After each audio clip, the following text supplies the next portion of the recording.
So thanks for the video here. So recognize what I think I'm hearing. It's kind of hard to hear in a video. It's not the same as just being there. I hope you can understand. But I think that what's probably happening is that you're hearing preload and post-load on the turbo. So when you've got you've got your wheels that are spinning as a result of the compressor wheel is saying, hey, we're going to spin this shaft, and so the shaft's spinning, saying, okay, yeah, we're going to go ahead and suck some air in, and all of a sudden you cut off the go pedal, and all of a sudden it's like right, which we barely heard in the video, and I they commonly call that turbo fart.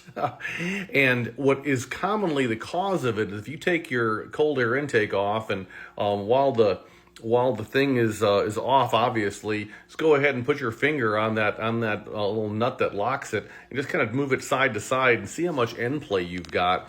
If you've got excessive end play, that's what that is, and it's just caused by the preloading and post-loading. So, option one, replace the turbo, but that's a little bit like saying, oh, look, mosquito, where's the 12 gauge, right? Option two, we carry it's like $100, a little more than $100 for a turbo rebuild kit, and I would say just take your turbo apart and go ahead and clean it up and put it all back together again. If you want to change out the unison ring at the same time, certainly we sell a unison ring from Casey, from Charlie, down to Casey Turbo. So to build aluminum, so it won't get gummed up, and it's not bad money. Won't get cratered up like the OEM unison ring did. And it could be that that's a better way. Or you might say, hey, look, I already got 250,000 miles on this bad boy. Maybe it's time for a turbo upgrade. In which case, sure, let me hook you up with I really like this turbo, stage 2 dual ball bearing turbo. Oh, happiness. But that's a lot of money to spend when you can fix it just by going ahead and taking it apart and cleaning it up and putting it back together again with fresh seals. So I hope this helps.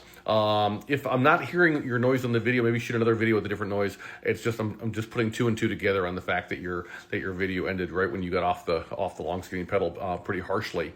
And this idea is furthered if you got off of it. You're just like pedal to metal, whomp, and then all of a sudden you want to go from whomp to off, and you do it quickly. That preloading and postloading is a pretty significant lateral load on those bearings, and so that would explain that noise. All right. So thanks very much. I appreciate you. And anything else you need, let us know. FICMRepair.com. We're all in this together. Thank you.